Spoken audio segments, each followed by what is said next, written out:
Hello बच्चों, कैसे आप सब। आई होप आप सब बहुत अच्छे होंगे। तो मेरा नाम है आकृति साई और मैं आज से आप लोग को इस सब्जेक्ट की बायोलॉजी पढ़ाऊंगी।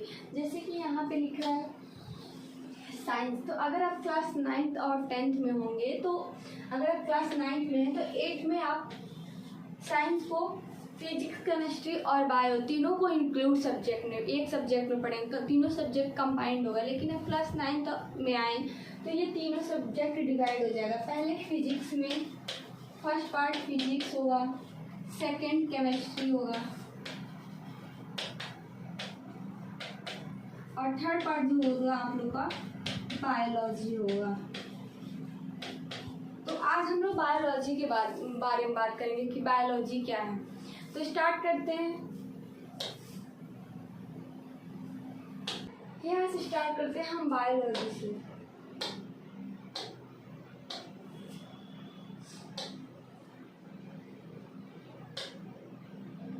तो यहाँ पे बायोलॉजी जिसे हम जीव विज्ञान करते हैं। तो बायोलॉजी क्या होता है, जीव विज्ञान क्या है। तो जीव विज्ञान सबसे पहले हम शब्दों को तोड़ना सीखेंगे, तोड़ के पढ़ेंगे तो ज़्यादा हम लोग के लिए आसान होगा। तो यहाँ पे हम बायो देखेंगे, इसको हम लॉजी। तो बायो मतलब लाइफ और लॉजी मतलब स्टडी। ऐसे बोल सकते हैं स्टडी ऑफ लिविंग ऑर्गेनाइजेशन, मतलब सजीव चीज़ों का हम अध्ययन करते हैं, उसी को हम बायोलॉजी बोलते हैं। तो बायोलॉजी का क्या हो गया, जैसे यहाँ पे बायो जीवन जिसे हम लाइफ बोलते हैं, अलॉजिस मतलब अध्ययन स्टडी। तो बायोलॉजी क्या होता है, तो हम ऐसे बोल सकते हैं बायोलॉजी जीव विज्ञान, विज्ञान की वह शाखा है जिसमें हम सजीव प्राणियों का अध्ययन करते हैं। इसी को हम यहाँ पे देखेंगे।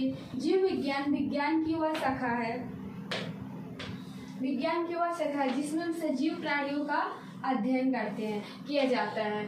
उसी को हम क्या बोलते हैं, बायोलॉजी बोलते हैं, जीव विज्ञान बोलते हैं। यहाँ पे है यह शब्द ग्रीक भाषा के दो शब्दों से मिलकर बना है। जो ये दो शब्द है ये ग्रीक भाषा से बने हैं। तो ये रहा बायोलॉजी का डेफिनेशन। नेक्स्ट हम देखते हैं। अब आता है यहाँ पे father of biology. Father of biology, जीव विज्ञान के जनक किसे हम बोलते हैं। फादर ऑफ बायोलॉजी हम किसे बोलते हैं, जीव विज्ञान के जनक। तो जीव विज्ञान के जनक हम बोलते हैं, जीव विज्ञान के जो जनक होते हैं अरस्तु। अरिस्टोटल को हम क्या बोलते हैं, जीव विज्ञान के जनक बोलते हैं। और ये अरस्तु साहब का पिक्चर है। तो फादर ऑफ बायोलॉजी हम किसे बोलते हैं, अरस्तु साहब को।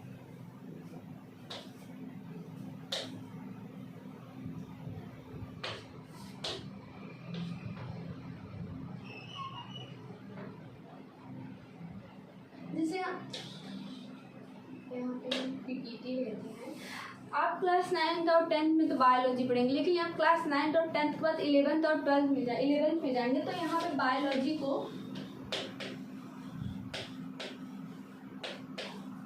को 2 पार्ट में डिवाइड किया जाएगा। जैसे पहला होगा बॉटनी और सेकंड होगा जूलॉजी। तो बॉटनी क्या है, जूलॉजी क्या है। तो स्टडी ऑफ प्लांट मतलब हम पौधों के बारे में अध्ययन करते हैं, उसी को क्या बोलते हैं, बॉटनी बोलते हैं। तो स्टडी ऑफ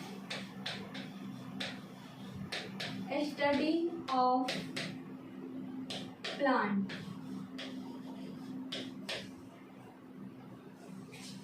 यहाँ पे हम लिखेंगे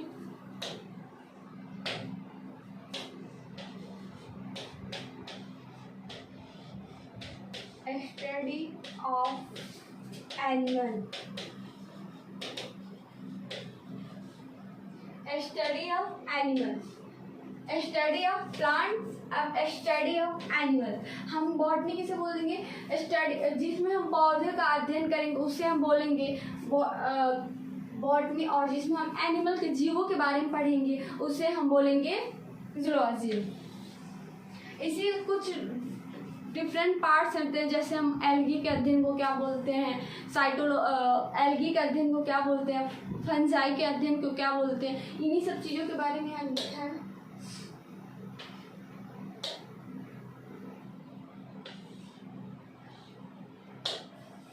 यहाँ पे है जीव विज्ञान की कुछ प्रमुख शाखाएं। जो जीव विज्ञान होते हैं उनकी कुछ प्रमुख शाखाएं हैं। जैसे यहाँ पे है वनस्पति विज्ञान, जिसे हम बॉटनी बोलते हैं। तो बॉटनी हम किसे बोलते हैं? पौधे के का अध्ययन, जहाँ पे हम पौधे के बारे में अध्ययन करते हैं, प्लांट्स का स्टडी करते हैं, उसको हम बोलते हैं बॉटनी। तो पौधे के अध्ययन को क्या बोलते हैं? हम वनस्पति विज्ञान बोलते हैं।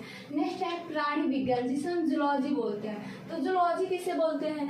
जानवरों का अध्ययन करते हैं, एनिमल्स का अध्ययन कर, एनिमल्स के स्टडी को, जहाँ पे हम जानवरों के बारे में पढ़ेंगे। जैसे जानवर मुझ में यहाँ डॉग है, एंट है, कैट है, इन सब के स्टडी को हम क्या बोलते हैं? जानवरों के, एनिमल्स के स्टडी को हम क्या बोलेंगे?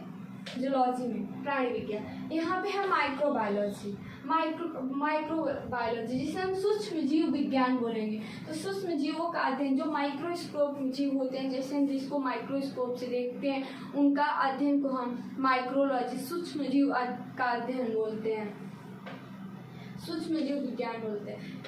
फोर्थ है यहाँ पे आनुवंशिक, जिसे हम जेनेटिक्स बोलते हैं। तो यहाँ पे डीएनए का अध्ययन। तो डीएनए जैसे आप लोग मूवी वगैरह में देखिए बहुत सारी केस रिलेटेड होती है, तो वहाँ पे बोला जाता है डीएनए टेस्ट कराओ। तो जो डीएनए टेस्ट होता है उसको हम क्या बोलते हैं? आनुवंशिक, जेनेटिक्स।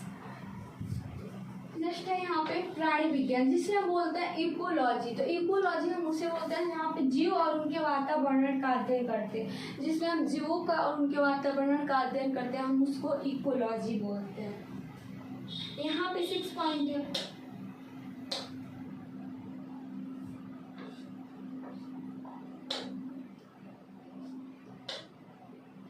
यहाँ पे मानव शरीर क्रिया विज्ञान, जिसे हम फिजियोलॉजी बोलते हैं, शरीर की क्रियाओं का अध्ययन। हम शरीर के क्रियाओं का अध्ययन करते हैं, उसको हम फिजियोलॉजी, शरीर क्रिया विज्ञान बोलते हैं। जिसमें हम शरीर की क्रियाओं का अध्ययन करते हैं, उनसे हम क्या बोलते हैं? फिजियोलॉजी बोलते हैं। यहाँ पे है माइकोलॉजी,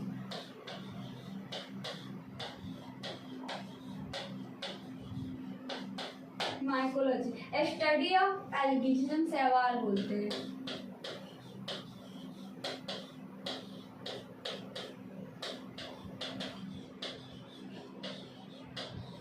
जहाँ पे हम शैवालों का अध्ययन करेंगे उसको हम क्या बोलेंगे? Study of algae. ऐसे ही कुछ चीज़ें पड़ी हैं, इन सब के जैसे ये सब चीज़ें हैं, तो इसमें हम जीवों का कुछ प्रमुख अध्ययन।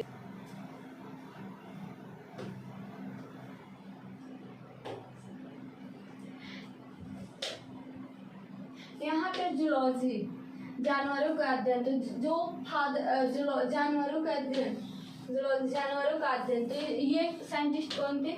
जो अरस्तु साहब थे, इन्होंने दिया था। और यहाँ पे है बॉटनी, पौधों का अध्ययन। तो ये थियोफिस्ट, जैसे हम फादर ऑफ बॉटनी और फादर ऑफ जूलॉजी बोल देंगे।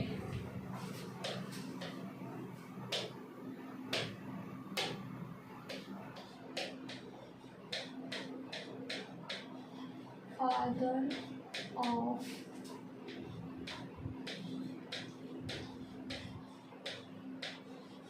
Zoology,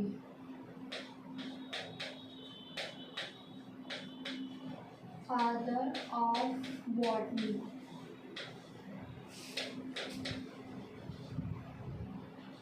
father of botany, father of zoology.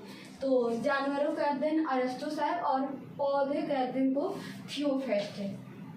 तो ये रहा फादर ऑफ जूलॉजी, अरिस्टोटल अरस्तु साहब को बोलते हैं, और फादर ऑफ बॉटनी हम थियोफिस्टस को बोलते हैं।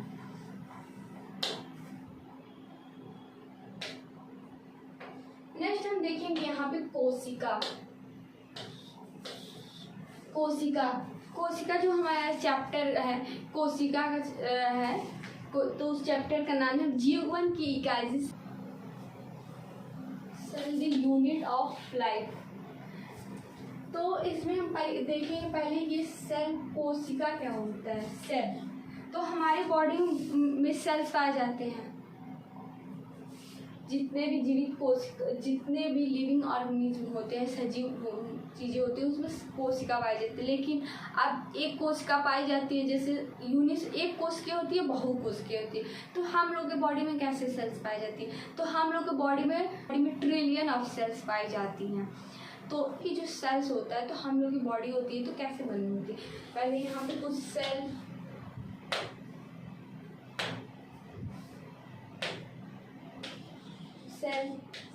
बहुत सारे सेल मिलते हैं छोटे। तो यहाँ पे टिश्यू बनता है, टिश्यू से ऑर्गन बनते हैं, ऑर्गन से ऑर्गन सिस्टम,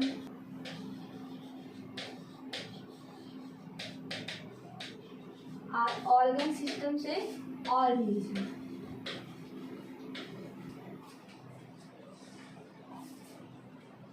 हम लोग के बॉडी में क्या होते हैं? सेल से बहुत सेल, टिश्यू, फिर टिश्यू से ऑर्गन, फिर ऑर्गन से ऑर्गन सिस्टम, फिर ऑर्गेनिज्म।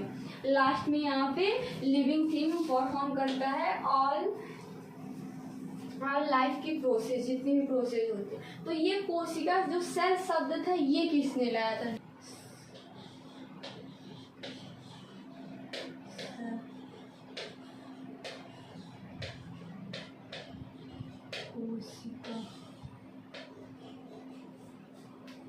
कोशिका के बारे में तो देखेंगे, तो डिस्कवरी इसका सबसे पहले एक रॉबर्ट हुक नाम के साइंटिस्ट थे, उन्होंने कोशिका की खोज की थी। लेकिन वो जो कोशिका खोजे थे ना, डेड सेल, मृत कोशिका के बारे में खोजे थे। यहाँ पे लिखेंगे रॉबर्ट हुक। लेकिन ये डेड सेल के बारे में, डेड सेल खोजे थे, मृत कोशिका खोजे थे इन्होंने। ये एक ओक नाम का ट्री था, जिसे हम क्या बोलते हैं? Oak tree. तो उसका ये छाल, उसका जो छाल था, उसको लाए थे और वो अपने घरेलू, उस टाइम माइक्रोस्कोप नहीं था, तो उन्होंने अपने घरेलू माइक्रोस्कोप में इसको देखा था। तो वो कुछ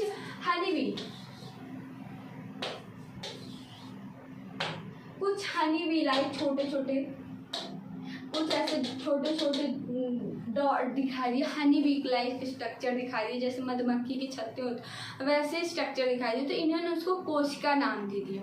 लेकिन वो जो कोशिका थी डेड सेल थी, जिसे हम जो छोटे छोटे हनी बी लाइक स्ट्रक्चर बोलते हैं, और इसे हम छोटा लिटिल रूम बोलते हैं, छोटा कमरा भी बोलते हैं। आप लोग के एनसीईआरटी होगा तो उसको हम छोटा कमरा भी बोलते थे। तो ये रॉबर्ट हुक ने 65 में डेड कोशिका का, मृत कोशिका की खोज की थी। तो यहीं पे है यहाँ पे कि कोशिका जीवन की सबसे छोटी संरचनात्मक और क्रियात्मक इकाई होती है, जिसे हम जो सेल होती है, कोशिका होती है, जीवन की सबसे छोटी संरचनात्मक और क्रियात्मक इकाई होती है, स्ट्रक्चर एंड फंक्शनल यूनिट होती है। इसे जीवन की आधारभूत इकाई भी कहा जाता है। इसे हम जीवन की आधारभूत इकाई बोलते हैं। कोशिका की खोज, discovery of cell, Robert Hooke ने 65 में किया था। जो कोशिका की खोज थी, सबसे पहले एक साइंटिस्ट थे जिनका नाम रॉबर्ट हुक थे, उन्होंने 65 में किया था। लेकिन इन्होंने डेड कोशिका को खोजा था, डेड सेल के बारे में बताया था कि हाँ ये डेड सेल है।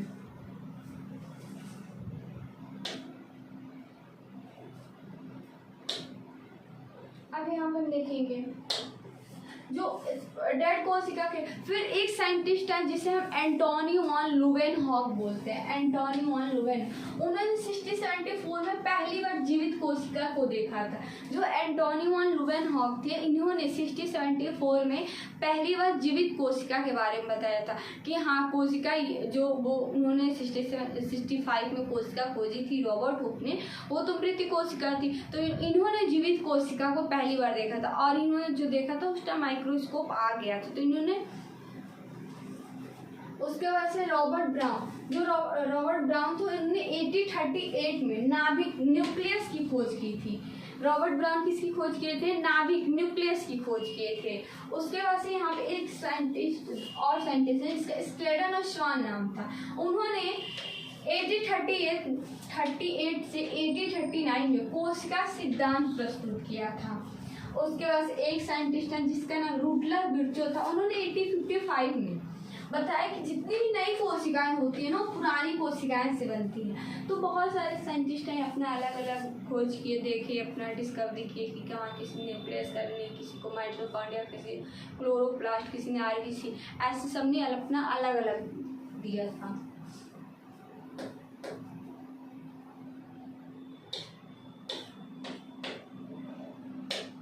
यहाँ देखिए कोशिका सिद्धांत क्या है, जिसे हम सेल थ्योरी बोलते हैं।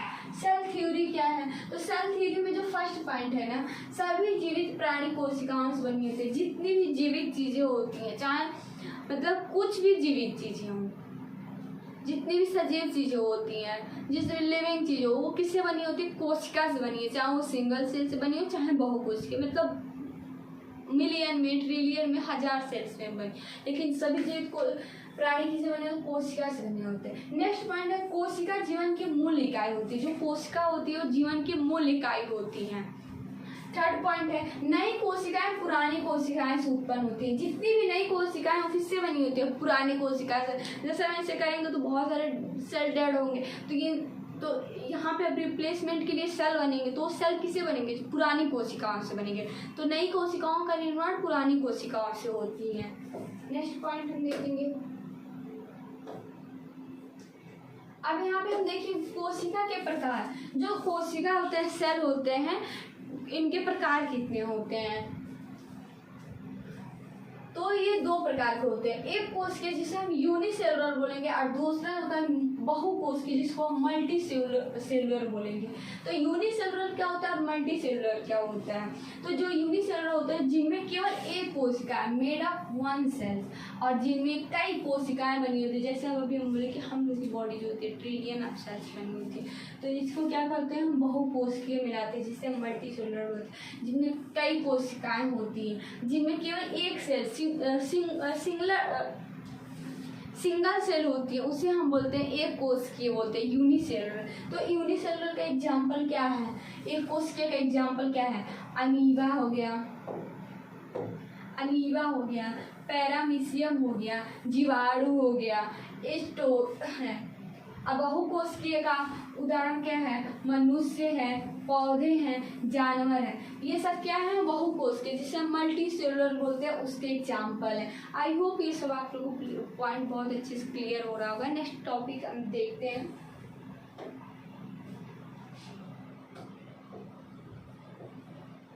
यहाँ पे हम कुछ पॉइंट वही जो है उसी सब चीज़ों को हम रिमाइंड करते हैं। जैसे यहाँ पे कोशिका जीवन की मूल इकाई होती है। कोशिका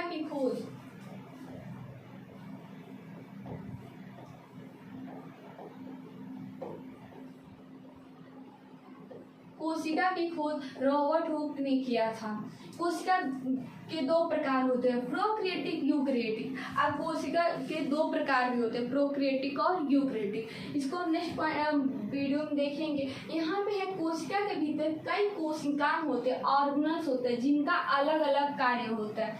जो कोशिका हम लोग की कोशिका के भीतर जो हम लोग के अंदर सेल्स होती है, उसके अंदर भी कुछ ऑर्गेनल्स होते हैं। जैसे यहाँ कोशिकाएं होते हैं जिनका अलग अलग कार्य होता है। मतलब उसके बाद से नेक्स्ट पॉइंट है पौधे और जंतु कोशिकाएं की कई संरचनात्मक और क्रियात्मक अंतर होते हैं। तो जाहिर सी बात है जो प्लांट्स होते हैं और एनिमल्स होते हैं, पौधे हैं, और यहाँ पे पौधे और जंतु कोशिका, जो प्लांट्स और एनिमल कोशिका, उसकी कई सारी अलग अलग फीचर होती हैं। यहाँ पे कुछ इम्पोर्टेंट पॉइंट है। जैसे अभी हम जितना भी वीडियो अभी कुछ कितने मिनट का क्लास है, उतना क्लास में जितने भी टॉपिक देखें तो उसी से रिलेट यहाँ पे कुछ प्रश्न है। जैसे है फर्स्ट क्वेश्चन है कि जीव विज्ञान की परिभाषा क्या है? जीव विज्ञान की परिभाषा होती है जीवों की 5 प्रमुख विशेषताएं बताइए। जैसे रिस्पायरेशन हो गया, मूवमेंट हो गया, श्वसन हो गया, उसके बाद उत्सर्जन हो गया, न्यूट्रिशन हो गया, जैसे हम लोग भोजन हम लोग के लिए बहुत ज़रूरी होता है, न्यूट्रिशन। तो इन यही सब क्या होता है, रिप्रोडक्शन हो गया। तो ये जीवों की कुछ 5 प्रमुख विशेषताएं होती है जो इस वीडियो में हम नहीं बताया, लेकिन नेक्स्ट वीडियो में बताएंगे। उसके बाद से कोशिका की खोज किसने की थी और जीव विज्ञान की जनक कौन है थे।